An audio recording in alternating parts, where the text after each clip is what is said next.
শেখ হাসিনা আসলে সুপ্রিম কোর্টের আপিল বিভাগকে মহাপরীক্ষার সামনে দাঁড়াতে হবে। শেখ হাসিনা নিজে আসতে চাচ্ছে, তো এতে তো আমি বরং বিএনপির তো ভার কমে যাচ্ছে, ওনাকে ফিরিয়ে আনার ঝামেলা নেই, উনি নিজেই আসছে। আমি বরং এখানে একটা কথা বলি, আওয়ামী লীগ যে বড় রাজনৈতিক দল, আর নানা দোষ ত্রুটি সত্ত্বেও তার সমর্থক গোষ্ঠী বাংলাদেশের ভোটারদের 40%কে প্রতিনিধিত্ব করে। সব মিলে ইন্ডিয়া, আপনার ইউরোপের দেশ, আমেরিকার মিলে কত বড় জোর 50,000 বাইরে গেছে, বা 1 লাখই ধরলাম কথার কথা। তারপরে তো সিটিং এমপি 100 থেকে 110 জনের বেশি বোধহয় জেলে আছে, মন্ত্রীরা জেলে আছে। তো শেখ হাসিনা তো একজন রাজনৈতিক নেতা, একটি বড় দলের সর্বোচ্চ নেত্রী, এবং ওনার তো নেতা কর্মীদের ব্যাপারে ওনার ভালোবাসা, তো ওনার দলের মধ্যে কোনো বিতর্ক নাই, ওনার দল তো আরো ইউনাইটেড। তো ওনার মতো করে উনি আসবে, এসে আমি তো বরং মনে করি শেখ হাসিনা আসলে আমি যে প্রতিষ্ঠানে দিনের 12-13 ঘন্টা কাটাই, সেই সুপ্রিম কোর্টের আপিল বিভাগকে মহাপরীক্ষার সামনে দাঁড়াতে হবে পুনিয়া ভাই। আমি ধরেন অন্য অ্যারেঞ্জমেন্ট কি এগুলোর মধ্যে আমি গেলাম না, আমার ওইটার চ্যাপ্টার না। কিন্তু উনি যদি শেখ হাসিনা আসার আগে ধরেন ওনার কোনো লয়ার নিয়োগ দিলেন, ওই লয়ার পরামর্শ দিল যে আপনি আসার আগে আপনি লেটার পত্রটি দেন, আপনার পক্ষে এখানে তো অসংখ্য আওয়ামী লীগ আছে, তার দুঃসম্পর্কে আত্মীয় স্বজনরাও আছে, বা যে কেউ তার দলের কর্মী নেতাও। আমি এরকম অনেক রিড করেছি গত কয়েকদিন আগে, যে বিদেশ থেকে আসবো, আমাকে এয়ারপোর্টে নিরাপত্তা দিতে হবে, 5 দিন সময় দিতে হবে, আমি প্রস্তুতি নিয়ে আদালতে সারেন্ডার করব। ইভেন এই যে মহাবাটপার, যিনি বাংলাদেশকে মৌলবাদের রাষ্ট্রে পরিণত করার চেষ্টা করেছেন, ডক্টর মোহাম্মদ ইউনূস, যখন 22 সাল অথবা 23 সাল হবে 21-এ, যখন ওনার বিরুদ্ধে রায় হয়নি কিন্তু মামলা হয়েছে, উনি খুব ভয় পেয়ে গিয়েছিলেন যে শেখ হাসিনার সরকারের পুলিশ বাহিনী ওনাকে গ্রেপ্তার করতে পারে এয়ারপোর্ট থেকে। ওনার হয়ে ডক্টর কামাল হোসেনরা হাইকোর্টে রিট করেছিল, হাইকোর্ট আদেশ দিয়েছিল ইউনূস সাহেব এয়ারপোর্টে নামবে, কোনো বাধা বিঘ্ন ছাড়া উনি ওনার সময় অনুযায়ী আদালতে গিয়ে সারেন্ডার করবে। এরকম হতে পারে, শেখ হাসিনার আইনজীবী যারা থাকবে তারা বলতে পারে। আরেকটা উনি করতে পারে, ওইটা ছাড়াও এই যে আইসিটির যে রায়, এই পুরো রায়কে ধরেন আপিলের মেয়াদ নাই, সেটা আপিল বিভাগে ফাইট করতে পারে। আরেকটা উনি করতে পারে, এই হাইকোর্টে আইসিটি কোর্টের যে বিচার, সে বিচারকে উনি চ্যালেঞ্জ করতে পারে। কারণ যখন জুলাইয়ের ঘটনা ঘটে, তখন এই সংক্রান্ত অপরাধের বিচার করার এখতিয়ার আইসিটি ছিল না। এটা আসিফ নজরুল, ইউনূসরা চক্রান্ত করে অ্যামেন্ডমেন্ট করে তারপরে শেখ হাসিনার বিচার করেছে। তো আমাদের আইনে বলে, আমি সহজ করে বলি দর্শকদের বোঝার জন্য, যখন যে অপরাধ সংঘটিত হবে তখন যে আইন থাকবে ওই আইনে বিচার করতে হবে, পরে নতুন আইন বা অ্যামেন্ডমেন্ট করে বিচার করা যাবে না। তো এরকম lot of ramification, lot of venue Sheikh Hasina open করতেই পারেন, এবং বিচার বিভাগকে পরীক্ষা দিতে হবে যে কি সরকারের সুরে সুর মিলাবে, নাকি একজন নাগরিক হিসাবে শেখ হাসিনার যে সাংবিধানিক আইনগত অধিকার আছে সেগুলো তারা রক্ষা করবে।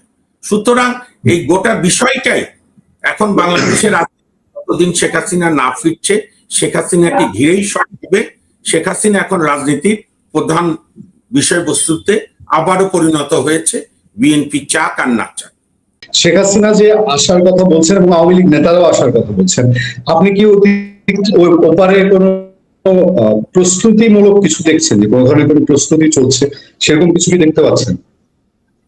না, আমি আওয়ামী লীগ নেতা কর্মীদের থেকে খবর পাই, তারা অনেক সময় জানায় যে তারা প্রস্তুতি নিচ্ছেন, মানে যাতে একটা বিশাল সংখ্যক মানুষ জমায়েত হয় তার প্রস্তুতি তারা নিচ্ছেন এখন থেকে। এখন এরপরে কাল থেকেই আবার তারেক রহমান নেমে তাদের গ্রেপ্তার করা শুরু করবেন কিনা আমি জানি না, কিন্তু সেটাও আমি প্রস্তুতি দিল্লিতে কিছু সেরকম দেখছি না। দিল্লিতে প্রাক্তন স্বরাষ্ট্রমন্ত্রী তিনি এসেছিলেন, কারা কারা কোন কোন নেতা যেতে পারেন সব দেশে। আমার মনে হয়েছে কি জানেন, আমার যেটা মনে হয়েছে সেটা হচ্ছে যে শেখ হাসিনা এই ঘোষণাটা দিয়ে তারেক রহমান সরকারকে একটা সুযোগ দিচ্ছেন আলোচনার টেবিলে বসার। প্রধান ঢাকায় দিনেশ ত্রিবেদী ছুটছেন, শেখ হাসিনা নিয়ে কিছু কি করছে? আপনার কাছে প্রশ্ন। প্রধান ঢাকায় ছিলেন এবং মূলত ডিজিএফআই এর আমন্ত্রণে গিয়েছিলেন। তারপরে প্রধান তিনি প্রধানমন্ত্রী তারেক রহমানের সঙ্গে দেখা করেছেন, কথা বলেছেন। সাধারণত আমার প্রধান তিনি আমার মনে হয় বহুকাল বাদে ঢাকা গেলেন, মানে অতি সাম্প্রতিক সময়ের মধ্যে দেখিনি। মানে র চিফকে দেবে। ফলে আর এবারে র চিফের যাওয়াটা কি করে যেন জানি না, একটা মানে ব্যাপক প্রচার হয়েছে, মানে সেই গতকাল রাত থেকে প্রচার শুরু হয়েছে। আমার মনে হয় যে মানে হেন লোক সাংবাদিক নেই যে তার কাছে একটা মেসেজ পৌঁছায় যে পরাগ জয় 4 জনের একটি দল নিয়ে আসছে, এবং তিনি আহ তারপরে তার ডিজিএফআই এর সঙ্গে মিটিং, কেউ কেউ আমার দেখলাম একটু তির্যক মন্তব্য করেছেন, এনএসআই এর প্রধানের সঙ্গে বৈঠক করলেন না, শুধু ডিজিএফআই এর সঙ্গে বৈঠক করলেন, ডিজিএফআই এর আমন্ত্রণে গিয়েছিলেন। এবং যদিও আনুষ্ঠানিকভাবে বলা হয় যে এটা নাকি একটা রুটিন বৈঠক, কিন্তু আমাদের সন্দেহ যে একটা সেন্সিটিভ কোনো ইনফরমেশন ছিল, যে ইনফরমেশনটা প্রধানমন্ত্রীর কাছে পৌঁছে দেওয়াটা জরুরি ছিল। এবং আপনাকে এটাও বলি আমি যে আপনি দীনেশ ত্রিবেদীর যে ছুটছেন যেটা বলছেন, আচ্ছা, প্রধান তার দলবল নিয়ে রাত্রিবেলায় ফিরে এসেছেন দিল্লি, তিনি দিল্লি চলে এসেছেন ইতিমধ্যে। এবং দীনেশ ত্রিবেদীও দিল্লিতে আছেন, দিল্লি চলে এসেছেন। গতবার তিনি দিল্লি আসেননি, কিন্তু এবারে দিল্লি এসেছেন। কারণ এবারে পররাষ্ট্রমন্ত্রী ডক্টর খলিলুর রহমানের সঙ্গে গতকাল যে তার বৈঠক হয়, সেই বৈঠকে একটা নির্দিষ্ট সময় কিন্তু একান্তে বৈঠক হয়েছে, আর কেউ ছিল না, তিনি এবং খলিলুর রহমান। এবং মানে তার সঙ্গে দীনেশ ত্রিবেদীর সঙ্গে ভারতীয় হাই কমিশনারও যারা যান তারাও ছিলেন না। প্রধানমন্ত্রী তারেক রহমানের সঙ্গে যে বৈঠক হয়েছে সেটাও পরে একান্ত বৈঠক, মানে একটা ডেলিগেশন লেভেল বৈঠক হয়েছে ঠিকই, যেটাতে আমাদের ডেপুটি হাই কমিশনার এবং অন্য পলিটিক্যাল কাউন্সিলর তারা ছিলেন। কিন্তু একটা সময় দীনেশ ত্রিবেদী একান্তে কথা বলে। এখন একান্ত কথা বলাটা দুজন মানুষের মধ্যে, তার থেকে খবর বেরিয়ে আসা বলতে আমি যেটুকু আপনারা সকলেই দেখেছেন, যে সমস্ত সাংবাদিকদের কাছে দীনেশ ত্রিবেদী বলেছেন, এবং দীনেশ ত্রিবেদীকে যে তার হয়ে তিনি বেরিয়ে এসে কথা বলেছেন, তার থেকে আমি অন্তত বুঝিনি যে শেখ হাসিনা নিয়ে কিছু বলছে কিনা। দ্বিতীয়ত আপনাদের পররাষ্ট্রমন্ত্রী যা ব্যাখ্যা করেছেন, যেটা বাংলাদেশে নানা ধরনের বিভ্রান্তি চলছিল, তার অনেকটা তিনি ক্লিয়ার করেছেন, যেটা হচ্ছে যে ওই ব্রিক্স সম্মেলনে আমন্ত্রণটা কেন প্রধানমন্ত্রীকে করা হয়নি, কেন ব্রিক্স এর বিমস্টেকের সভাপতিকে করা হয়েছে, এগুলো হাস্যকর যুক্তি ছিল। যদি কারণ ব্রিক্স এর সভাপতি বিমস্টেকের সভাপতিকে আমন্ত্রণ করছে, সেটা দুজনেই প্রধানমন্ত্রী। আর যেটাও খলিলুর রহমান ব্যাখ্যা করে বলে দিয়েছেন, প্রধানমন্ত্রী নরেন্দ্র মোদীর আমন্ত্রণ তারেক রহমানকে, সেটাও তো আমন্ত্রণটাও রয়েছে, সেটাও তো আমরা এখনো ডিসাইড করিনি, কোনোটাই ডিসাইড হয়নি। আজ ভারতকে কষে থাপ্পড় মারলেন তারেক রহমান, দীনেশকে বসালেন নিচু জায়গায়, যা আগে কখনো হয়নি। ভারতের অতিথির উত্তর দিবেন কি? আমি এই প্রশ্নটা কেন করলাম, কারণ আমি সোশ্যাল মিডিয়াতে বাংলাদেশে দেখছি যে বেশ কিছু উইং থেকে, প্রচার মাধ্যম থেকে বলা হচ্ছে যে আজকে আমরা জিতে গেলাম ভারতের সঙ্গে। দাদা, এইটা জানতে চাই, আরেকটু জানতে চাই, এই দুটা দিয়ে আপনার কাছ থেকে বিদায় নিব। একটা হলো বাংলাদেশ সরকার যে দীনেশ ত্রিবেদীকে বলেছে যে আওয়ামী লীগের লোকজন ভারতে, দিল্লি, কলকাতায় রাজনৈতিক কর্মকাণ্ড করতে পারবে না। আপনার কি মনে হয় যে ভারত এতেও কোনো সায় দিবে?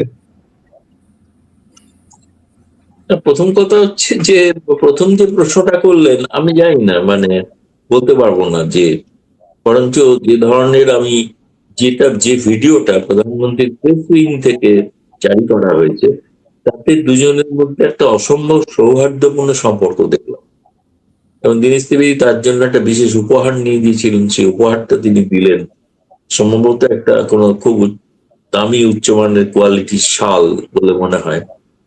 এবং দীনেশ ত্রিবেদী তিনি যে এতটাই যদি অপমানিত হয়ে থাকেন, তাহলে বেরিয়ে এসে এরকম মন্তব্য করতেন না, যে অসম্ভব ইতিবাচক মন্তব্য হচ্ছে। আমার মনেই হয়নি যে আমি প্রথমবার তারেক রহমানের সঙ্গে দেখা করছি, এত অন্তরঙ্গতা, আত্মীয়তা বোধ ইত্যাদি ছিল হয়তো। বলে আমি জানি না, যে ভেবে আনন্দ পেতেই পারেন। এখন যে সবটাই তো হচ্ছে, কথায় বলে না, ফলেন পরিচয়, এরপর কি তারপরে। এখন ভারতের সৌজন্য বোধটাকে যদি কেউ এখন মনে করেন ভারতের দুর্বলতা, তাহলে আমি বলবো আল্লাহ তাকে সুবুদ্ধি দিন, তাই না? আর কি বলবো বলুন, এছাড়া তো আর কিছু বলতে পারি না, কারণ আমি তো তার মতো পায়ে পা লাগিয়ে ঝগড়া করতে পারি না। দ্বিতীয়ত, আপনি যে প্রশ্নটা করলেন, ভারত কোনোদিনই আওয়ামী লীগকে রাজনীতি করতে দেয়। আওয়ামী লীগের কোনো দপ্তর নাই, কলকাতাতেও দপ্তর নাই। মানে তারা অন্য কোনো ভাবে কখনো কিছু স্টেটমেন্ট জারি করেন, সেটা কোথা থেকে জারি হয় কেউ জানে না, এক নম্বর। কিন্তু ঠিকানা দেওয়া থাকে ধানমন্ডি, মূল কেন্দ্রীয় কার্যালয় ঠিকানা দেওয়া, ঠিকানা কলকাতার দেওয়া। আমেরিকা বা যুক্তরাজ্যে যে আমাদের দপ্তর আছে সেখান থেকে তারা যে দাদা, কর্মকাণ্ড গৌতম দা আপনাকে আমি sorry for just 10 second interaction Punia ভাই আপনার দর্শকদের জন্য। এই যে প্রায় দিনই বিভিন্ন জায়গায় মিছিল করছে ঢাকা সহ সারা 64টা জেলায়, তো এই মিছিল কি ভারতে করছে? এগুলো হচ্ছে আপনার মানে জাস্ট বলার জন্য বলা। সরি দাদা, বলেন। হ্যাঁ, ঠিকই ঠিকই বলেছেন আপনি। এবং আমার বক্তব্য হচ্ছে যে যখন ইউনুসও গেছেন নিউ ইয়র্কে কি যুক্তরাজ্যে, কিংবা পরবর্তীকালে ওই এনসিপির মন্ত্রীরা গিয়েছিলেন, তাদের প্রতি তো সেখানে আওয়ামী লীগ প্রকাশ্যে ডিম ছুড়েছিল, তাই না? তো তারা কি আমেরিকা বা যুক্তরাজ্যকে কোনো প্রতিবাদ জানিয়েছিলেন? নাকি তারা, তাদের ওখানে প্রতিবাদ জানানো যায় না, তাই না? ভারতে কিরকম কোনো তো ঘটনাই ঘটে। ভারতে আপনি যেটা দেখতে পাচ্ছেন যে শেখ হাসিনা বা কিছু নেতা তারা কোনো অজ্ঞাত স্থান থেকে কিছু ইউটিউব চ্যানেলে হয়তো বক্তব্য রাখছেন, ভাষণ দিচ্ছেন, যাই বলুন আর। কিন্তু সেটা তো মানে প্রমাণ সাপেক্ষ যে সেটা কলকাতা থেকে দিচ্ছেন নাকি লন্ডন থেকে দিচ্ছেন, এটা তো মানে বলা তো মুশকিল। তারা যে কলকাতায় আছেন এমন তো ঘোষণা করেন, এক আধজন ঘোষণা করেছেন কলকাতায় আছে। কিন্তু তাদের তো কোনো দপ্তর খুলে রাজনীতি কোটা বলতে যা বোঝায় সেটা তো কখনো অ্যালাউ করেনি। কলকাতার রাস্তায় কোনো প্রতিবাদ মিছিলও তারা করে, তাই না? তো সুতরাং রাজনীতি করছেন বলতে তিনি একটা সাংবাদিক বৈঠক করেছেন, সেটাকে আপনি বলছেন সাংবাদিক বৈঠক? এটা কি? সাংবাদিক বৈঠকে তিনি যে কথা গণমাধ্যমের ইন্টারভিউতে বলেছেন সেটার পুনরুক্তি ঘটেছে। দুই, সেটা হচ্ছে তিনি কিন্তু কথা বলেননি যে তিনি গিয়ে তারেক রহমান সরকারকে উৎখাতের জন্য ফিরছেন। তিনি বলেছেন আমি নিপীড়িত মানুষের পাশে দাঁড়ানো আমার কর্তব্য বলে আমি যাচ্ছি। আর তিন হচ্ছে আমি একটা রিকনসিলিয়েশন চাইছি, সংঘাত চাইছি না, এটাও তো বলেছেন। এরপরে বলবেন রাজনীতিটা কোথায়? আমি তো জানি না। এখন বাংলাদেশে এখন খলিলুর রহমান আমার মনে হয় সব থেকে বেশি ভালো, হয়তো যদি পররাষ্ট্র বিষয়ে তিনি অভিজ্ঞ হন। তিনি তো বন্দি মুক্তি বা বন্দি প্রত্যর্পণ চুক্তি তো ভালো করে পড়ে দেখেছেন। তাতে 11 নম্বর ধারাটা পড়লে তো সবাই জেনে যাবে যে না কেন শেখ হাসিনাকে ভারত ফেরত দেবে না। সুতরাং ওটা বলার জন্য বলছেন, মানে আপনার নিজের ডোমেস্টিক, মানে আপনি ওখানে উগ্রপন্থী, চরমপন্থী এবং জামায়াতের চাপে আছে। আমি তো শুনেছি যে, আমি জানি না, আপনি হয়তো কনফার্ম করতে পারবেন কোন ভাষায়, যে বিটিভির চেয়ে যাকে দায়িত্ব দেওয়া হয়েছে তিনি নাকি জামায়াত ইসলামী।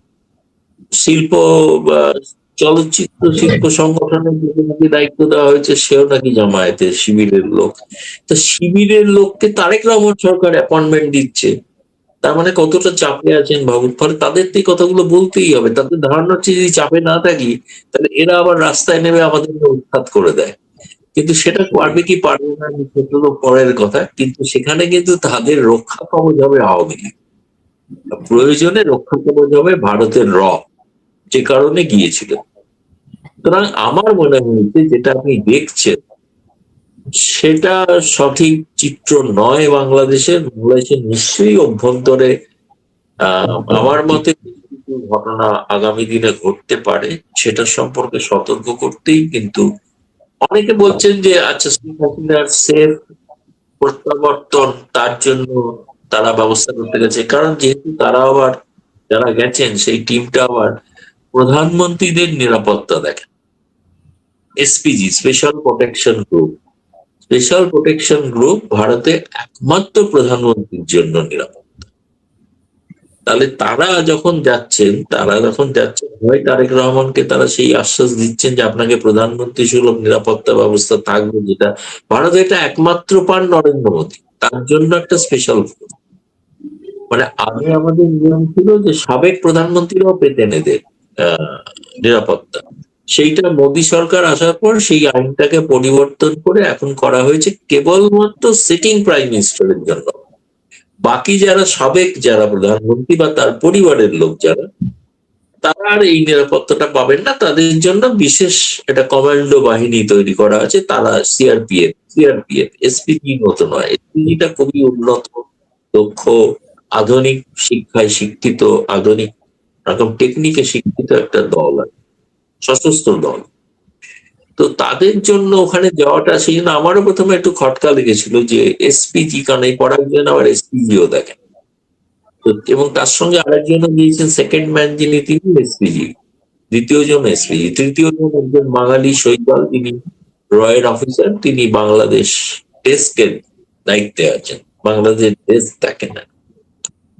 তো চতুর্থ জন তাই আর কি। ফলে এখন যেটা মনে হয়েছে আমার, এই যে ওদের যাওয়াটা, ফলে অনেকটাই, সেজন্য আমি আগ বাড়িয়ে কোনো জল্পনা বা কোনো স্পেকুলেশন এরকম কিছু করতে চাইছি না, কারণ সত্যি সত্যি আমার কাছে হার্ড নিউজ বলতে যদি বলেন তাহলে সেটা নেই।